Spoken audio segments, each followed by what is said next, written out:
Hello guys, welcome to my YouTube channel nursing factory. So अपन बात करने वाले हैं, जैसे आपने थंबनेल में देखा कि बीएससी नर्सिंग की कॉलेज के अंदर से ही आप प्रिपरेशन शुरू कैसे करते हैं नर्सिंग ऑफिसर एग्जाम्स के लिए। बहुत इंपॉर्टेंट है इस तरह प्रिपरेशन करना, क्योंकि आपने देखा होगा कि अभी नीट के एग्जाम के लिए भी काफ़ी बच्चे स्कूल टाइम से ही प्रिपरेशन शुरू कर रहे हैं। क्यों करना इंपॉर्टेंट है? क्योंकि कंपटीशन बहुत ज़्यादा है। जितना आप जल्दी करोगे उतना आप जल्दी आपका कॉलेज के बाद में जो टाइम पीरियड है वो उतना ही कम के अंदर आपका सिलेक्शन होगा। थंबनेल में आपने देखा ये वीडियो काफी लोगों ने पूछा हुआ है मुझसे सवाल, और काफी यूट्यूब पे भी काफी कीवर्ड जो है इस तरह के सर्च हुए हैं, जिससे पर उससे रिलेटेबल वीडियो बहुत ही कम है या नहीं है। तो ये वीडियो आपको बहुत इंपॉर्टेंट रहने वाली है। पूरी वीडियो का आपने ध्यान से देखना है। जिन लोगों ने मेरे चैनल को अभी तक सब्सक्राइब नहीं है, प्लीज जाके चैनल को सब्सक्राइब करो। काफी अच्छी अच्छी आगे कंटेंट आने वाला है, अच्छे अच्छे टॉपिक्स पे आने वाले हैं, वो टॉपिक्स जो कहीं भी और किसी चैनल पर अवेलेबल नहीं है। तो देखते हैं, वीडियो में टाइम वेस्ट नहीं करते हैं, देखते हैं। पहला 3 चीजें मैं बताऊंगा इसके अंदर कि व्हाई, व्हेन और हाउ, कि मतलब क्यों मैंने प्रिपरेशन शुरू करनी है, कब मैंने प्रिपरेशन शुरू करनी है, और मैं क्या क्या करूं जिससे मेरी प्रिपरेशन शुरू हो जाए कॉलेज के वक्त। सबसे बात करते हैं पहले कि व्हाई, क्यों करनी है हमने प्रिपरेशन। 3 चीजें बहुत इंपॉर्टेंट है। पहली व्हाई के अंदर देखते हैं, पहला क्यों, क्योंकि कंपटीशन क्या हो रहा है, बढ़ रहा है। कंपटीशन जो है नर्सिंग ऑफिसर एग्जाम के अंदर बढ़ रहा है। सेकंड में बात करता हूँ, सेकंड में बात ये होगा कंपटीशन बहुत बढ़ रहा है। सेकंड मैंने बात करता हूँ कि नंबर ऑफ वैकेंसीज जो पर ईयर है, number of vacancies, number of vacancies, number of vacancies जो है पर ईयर क्या है, बढ़ रही है। पहले क्या होता, नंबर ऑफ वैकेंसीज बहुत कम आती थी। अब आप देख लो कि हर साल के अंदर कभी आरआरबी आ रही है, कभी ईएसआईसी आ रही है, कभी डीएसएस भी आ रही है, कभी जिपमर आ रही है, कभी ऑलमोस्ट नोटसेट तो हमेशा रहता ही है। तो इस तरह की बहुत सारी नंबर ऑफ वैकेंसीज रहती है। उससे क्या होता है कि जो नर्सिंग ऑफिसर एग्जाम्स के लिए जो नर्सिंग एस्पिरेंट्स होता है वो तैयारी जब कर रहा होता है, तो वो थ्रू आउट द ईयर क्या होता है, प्रिपेयर्ड होता है। उसे पता होता है कि मे बी शायद नेक्स्ट मंथ के अंदर कोई एग्जाम्स हो जाएगा, नेक्स्ट 2 मंथ के अंदर एग्जाम्स हो जाएगा। तो इस तरह उसको हमेशा ही प्रिपेयर रहना पड़ता है। तो इन बच्चों के साथ आपका एग्जाम होता है, जो बच्चे वो क्या है, जो ऑल द टाइम प्रिपेयर्ड हैं। जब वो ऐसे बच्चों के साथ एग्जाम होता है तो वहां पे आपको कम्पीट करना थोड़ा सा क्या होता है, मुश्किल होता है। तो इस तरह से वही इस तरह के स्टूडेंट्स होते हैं क्या, कंपटीशन बढ़ा देते हैं।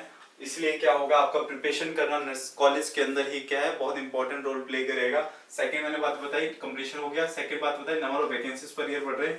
थर्ड बहुत ही इंपॉर्टेंट बात, थर्ड इंपॉर्टेंट बात इसके अंदर क्या होने वाला है कि आपके जो अवेलेबिलिटी ऑफ मटेरियल्स हैं, अवेलेबल मटेरियल्स की आपकी जो अवेलेबिलिटी है, मटेरियल्स किसका, जो नर्सिंग सब्जेक्ट है उसके कोर्स से रिलेटेड जो मटेरियल है वो अवेलेबल है offline as well as online. आप किसी भी मटेरियल को सर्च करके देखते हो, जब नर्सिंग मटेरियल की बात करते हो, सब्जेक्ट कोर्स की बात करते हो, तो वहां पे किसी एक पर्टिकुलर प्राइस के ऊपर वो आपको ऑनलाइन भी आपको मिल जाता है। ऑफलाइन नियर बाई जो कोचिंग सेंटर्स भी इतने अवेलेबल हो चुके हैं, आप किसी भी कोचिंग सेंटर से आप क्या है नोट्स भी परचेस कर सकते हो। तो ये मटेरियल का ही, रिसोर्सेज का ही अवेलेबल हो जाना जो क्या कर देता है, इन दी एंड क्या होता है, कंपटीशन बढ़ा देता है। क्योंकि जितना पहले आपको अवेलेबल होगा उतना आप प्रिपरेशन कर पाओगे। तो इस तरह से क्या हुआ, अवेलेबिलिटी बढ़ने से क्या हो गया, चांसेस जो हो गए कंपटीशन के बहुत हाई हो गए और सिलेक्शन के कम हो गए, क्योंकि कंपटीशन बढ़ता गया है। बट आपको इसलिए फिक्र नहीं करनी। जो मैं तरीका बताने वाला हूँ कॉलेज से प्रिपरेशन कैसे करनी है, बहुत कन्वीनियंट वे में, बहुत अच्छे वे में, आपको पूरी वीडियो ध्यान से देखनी है। जिस लोगों ने इस वीडियो पे नए हैं और चैनल को सब्सक्राइब नहीं किया है, प्लीज जाके मेरे चैनल को सब्सक्राइब कर लो। ये यूट्यूब चैनल बाकी अदर चैनल से बहुत ही इफेक्टिव रहने वाला है आपकी लाइफ के लिए, क्योंकि यहाँ पर जिस तरह की वीडियोस, जिस तरह के टॉपिक आने वाले हैं, आई डोंट थिंक सो कि अदर आपकी चैनल्स, अदर यूट्यूब चैनल्स पे वो कंटेंट प्रोवाइड करते हैं। नेक्स्ट मैं बात करता हूँ कि कब करनी है आपने प्रिपरेशन। ये बहुत इंपॉर्टेंट था कि क्यों करनी है प्रिपरेशन। उसके बाद करते हैं कि कब करनी है प्रिपरेशन, इसको क्लियर करते हैं। देखो प्रिपरेशन बात करते हैं, मैंने कब करनी है आपने प्रिपरेशन, हमेशा आपने कब करनी है नर्सिंग ऑफिसर की, आफ्टर जब आपके सेकेंड ईयर के एग्जाम्स हैं, सेकेंड ईयर के एग्जाम्स से वो फिनिश हो जाते हैं, तब आपने प्रिपरेशन शुरू करनी है। क्यों मैं कह रहा हूँ प्रिपरेशन सेकेंड ईयर के एग्जाम के बाद शुरू करनी है, इसका मेजर फैक्टर क्यों है, क्योंकि आप क्या करते हैं, major subject MSN, anatomy and pharma, and second आपका सीईटी, नर्सिंग फाउंडेशन, सीईटी हो गई, आपकी नर्सिंग फाउंडेशन हो गई, और आपकी सीएचएन हो गई, कम्युनिटी हेल्थ नर्सिंग होगी। तो ये सब्जेक्ट्स हैं, ये 6 सब्जेक्ट्स मैंने बताए, ये बहुत ही इंपॉर्टेंट सब्जेक्ट्स हैं। जो मेनली आपका 60 to 70% जो नर्सिंग ऑफिसर के एग्जाम्स है उसका सब्जेक्ट मटेरियल है, उसका 60 to 70% आपका ये वाली सब्जेक्ट्स का बना देती है पार्ट, इतना पार्ट आता है उसका 60 to 70% या 60% ये आता है, या उसका 20% इससे रिलेटेड आता है, तो एटलीस्ट आपका 80% तक यहाँ पे ये कवर हो जाता है अगर आप सेकेंड ईयर तक के सब्जेक्ट कोर्स क्या करते हो, अच्छे से रीड करते हो। बस एक काम करना है आपको, सेकेंड ईयर के एग्जाम के बाद में प्रिपेयर करना है, पर सेकेंड ईयर तक आपकी रिस्पॉन्सिबिलिटी रहती है कि फर्स्ट ईयर और सेकेंड ईयर के जितने भी सब्जेक्ट कोर्स है उससे रिलेटेड जो सब्जेक्ट है, सपोज मैं फार्मा की बात करता हूँ तो उससे रिलेटेड केडी त्रिपाठी आ गई, उदय कुमार आ गई, इस तरह से एमएसएन की बात करता हूँ तो ब्रूनर आ गई। तो इस तरह से जितने भी सब्जेक्ट्स हैं उनसे रिलेटेड जो आपकी बुक्सेस हैं वो आपने अच्छे से रीड करनी, एक एक लाइन आपको मतलब पता होना चाहिए उसका, जो भी लाइन लिखी हुई है उन बुक्सेस के अंदर आप टीचर से जाके समझो, उस लाइन का मतलब आपको समझ में आना चाहिए। तो इस तरह से आप क्या करते हो, 2 साल आप अच्छे से सब्जेक्ट कोर्स को आप प्रिपेयर करते हो, फिर जब आपके सेकेंड ईयर के एग्जाम्स हो जाते हैं कंप्लीट तब आप लगते हो प्रिपरेशन करने नर्सिंग ऑफिसर की, साथ में आपका थर्ड ईयर और फोर्थ ईयर रहता है। तो कैसे होगी वो मैं बताता हूँ। तो यहाँ पे आपको मुझे लगता है इंपॉर्टेंट है, यहाँ पे 60 to 70% आपका क्या होता है, मेनली सेकेंड ईयर तक जो होता है आपका नर्सिंग एग्जाम्स के अंदर आने वाला है। तो आपका बहुत इंपॉर्टेंट पार्ट है कि आप सेकेंड ईयर तक जो है सब्जेक्ट कोर्स को अच्छे से पढ़ो, जिससे क्या होगा आपका 60-70% ऑलरेडी प्रिपेयर हो चुका होगा। अब मैं बात करता हूँ कि कैसे प्रिपरेशन शुरू करनी है आफ्टर सेकेंड ईयर। यहाँ बताया हमने सेकेंड ईयर की बात क्यों करनी है, अब आफ्टर सेकेंड ईयर किस तरह से प्रिपरेशन शुरू करूं मैं, तो इसको क्लीन करते हैं फिर बताते हैं लास्ट जो इंपॉर्टेंट है अपने हाउ की कैसे प्रिपरेशन करना है।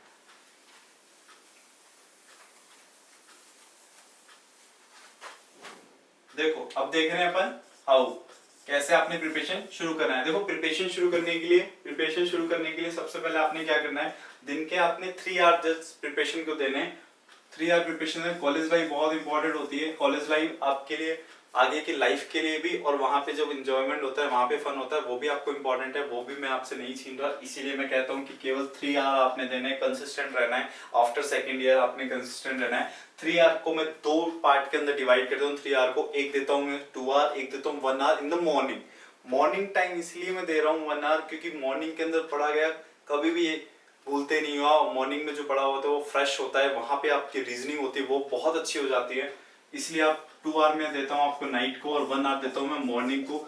जो भी आपका कॉलेज टाइम है उसके अकॉर्डिंग मेनली सपोज आपका 8 बजे होता है तो 6 to 7 आप ले सकते हो या 5 to 6 ले सकते हो, जो भी आपका टाइम है कॉलेज के अकॉर्डिंग आप मॉर्निंग में 1 आवर आप उसको दो। 1 आवर के अंदर आपको क्या पढ़ना है, 1 आवर में आपने पढ़नी है एनक्लेक्स, आपने पढ़नी है एनक्लेक्स आप लेकर आओ, जो भी एडिशन आपको ठीक लगता है, जो भी लेटेस्ट एडिशन है आप ला सकते हो, doesn't matter at all, something is better than everything.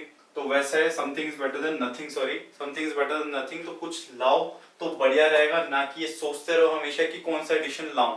Books का भी सेम है, गाइड कौन सी पढूं, इससे बढ़िया है कि कोई भी गाइड पढ़ लो अभी, ठीक है।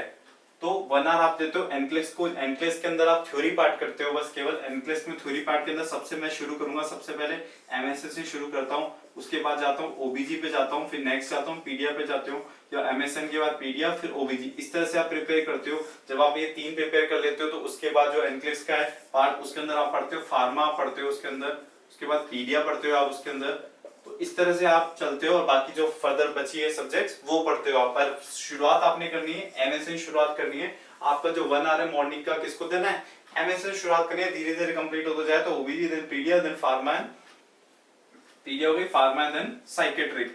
तो इस तरह से आप, और बाकी उसके बाद में जो रिमेनिंग सब्जेक्ट्स हैं वो, तो इस तरह से आपने 1 आवर आपने देना है। और जिसका 2 आवर है, 2 आवर को मैं डिवाइड करता हूँ 2 घंटे के अंदर, 1 आवर जो नाइट में टाइम है, या आप 8 से 10 दे सकते हो या 10 से 12 दे सकते हो, इट्स ऑल डिपेंड कि आप किस तरह से आपका टाइम फ्री होता है नाइट्स के अंदर। 1 आवर एंड 1 आवर देते हो। 1 आवर के अंदर जो भी आपका नियर बाई कोचिंग सेंटर है, अगर आप जयपुर में रहते हो तो जयपुर के अंदर कोचिंग सेंटर, या फिर दिल्ली में रहते हो दिल्ली के अंदर, या किसी और स्टेट में रहते हो तो वहां पे, या और सिटी में रहते हो तो उसके आसपास जितने भी अच्छे कोचिंग सेंटर है वहां से आप परचेस कर सकते हो, या आपकी जो सीनियर्स है जो एग्जाम के अंदर क्वालिफाई कर चुके हैं उन सीनियर से आप क्या है उनका मटेरियल या तो ला सकते हो डायरेक्ट ओरिजिनल, या फिर उनकी फोटोकॉपी करके उनको वापस दे सकते हो। और बहुत इंपॉर्टेंट है, डू नॉट हेजिटेट कि उनसे मांगने में शर्म किसी भी तरह की नहीं करे, कि लाइफ का सवाल है। तो आपने क्या करना है, 1 आवर के अंदर जो कोचिंग है, कोचिंग मटेरियल क्या है, बहुत इंपॉर्टेंट है, याद रखना ऑफलाइन मटेरियल पढ़ना rather देन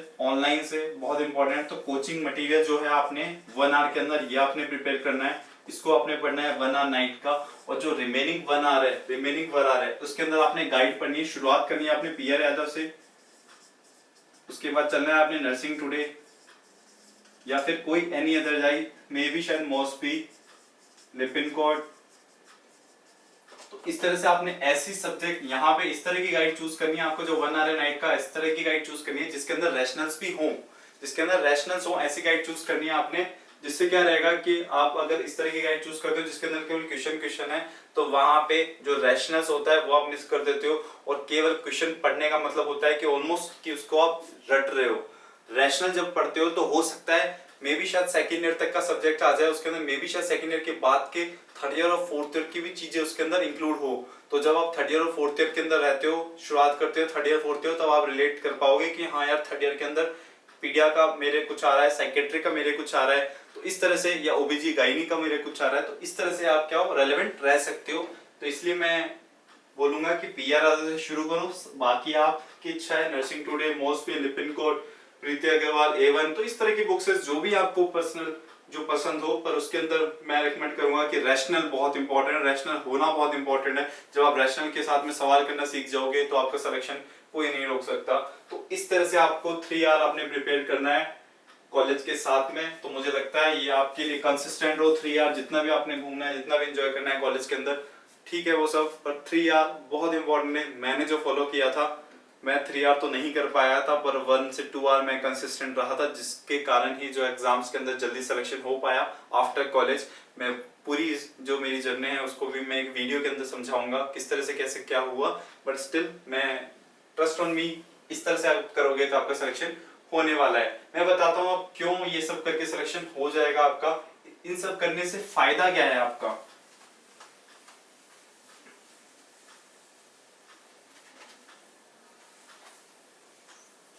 आई होप आपको बातें समझ में आ रही हो। मैं थोड़ा जल्दी जल्दी बोल रहा हूँ ताकि आपको कम टाइम के अंदर आपको मटेरियल अच्छा दे सकूं। तो इस तरह से प्रिपेयर करोगे तो क्या होगा, आपका जो थ्योरी पार्ट है वो आपका अच्छा हो जाएगा, क्योंकि आपने एनक्लेक्स जो सबसे बेस्ट बुक है वो आपने प्रिपेयर कर ली, आपने क्वेश्चंस प्रिपेयर कर लिया। क्वेश्चंस केवल क्वेश्चंस ही नहीं प्रिपेयर करे, आपने साथ में उनका रैशनल भी प्रिपेयर करा है, जो किसी भी नर्सिंग ऑफिसर एस्पिरेंट जो बिगिनर लेवल का है उससे आप पहले एक स्टेप ज्यादा हो, क्योंकि वो बहुत ही कम रैशनल प्रिपेयर करते हैं। अगर करते भी तो बहुत फास्ट रैशनल पढ़ते हैं, बट आप कॉलेज में हो तो आपके पास टाइम कम है, तो आप अच्छे से रैशनल पढ़े हो, तो उससे आप एक स्टेप ऑलरेडी ही ज्यादा हो, तो आपका क्वेश्चंस है वो सबसे बेटर हो जाएगा यहाँ पे। उसके बाद क्वेश्चंस हो गए, और उसके बाद जो आपकी जो कोचिंग की स्ट्रेटेजी है,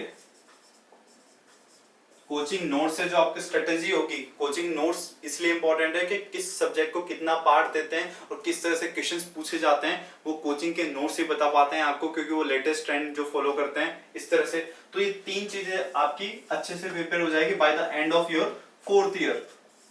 और लास्ट में आपने क्या करना है, जब 4th ईयर खत्म हो जाए उसके बाद में विद इन 6 मंथ आपके जो भी न्यू ट्रेंड्स हैं, न्यू ट्रेंड्स का मतलब सपोज कहीं पे सीपीआर या किसी चीजों के प्रोटोकॉल्स चेंज हो गए, केवल आपको वो याद रखने हैं। उसके अलावा जितने भी अलग अलग exam suppose with in 6 month 4th year complete करने के बाद में जो 4 एग्जाम हुए, 3 एग्जाम हुए, उन 3 एग्जाम में किस तरह के क्वेश्चंस आ रहे हैं, तो केवल आपको ये किस तरह एग्जाम पैटर्न है केवल उसी पे फोकस करना है, क्योंकि आप इतने प्रिपेयर ऑलरेडी हो चुके हो। तो आपको बस जो 10% है, जो नया प्रिपरेशन है वो आपको करना पड़ेगा। विद इन 6 मंथ के अंदर जो नया ट्रेंड आया है 10% जो नया ट्रेंड आया वो 90% आप ऑलरेडी प्रिपेयर्ड होगे, क्योंकि आप उन 2 सालों में इस तरह से आपने प्रिपेयर कर चुके हो। तो आई होप गाइज आपको यहाँ तक वीडियो पसंद आई हो। अगर वीडियो आपको पसंद आई हो, वीडियो इन्फॉर्मेटिव लगी हो, तो आपको प्लीज इस वीडियो को लाइक करें और चैनल को सब्सक्राइब करें। अगर आपने चैनल को सब्सक्राइब नहीं किया है, तो काफी बच्चे वीडियोस को देखते हैं पर चैनल को सब्सक्राइब नहीं करते हैं, ताकि मैं अच्छी और वीडियोस बना पाऊँ, इन्फॉर्मेटिव वीडियो बना पाऊँ और सबसे अलग मैं वीडियो बना पाऊँ, ताकि वो एटलीस्ट आपके काम आए, आपकी नर्सिंग ऑफिसर बनने के सपने को पूरा कर सके। चलो मिलते हैं अगले वीडियो में।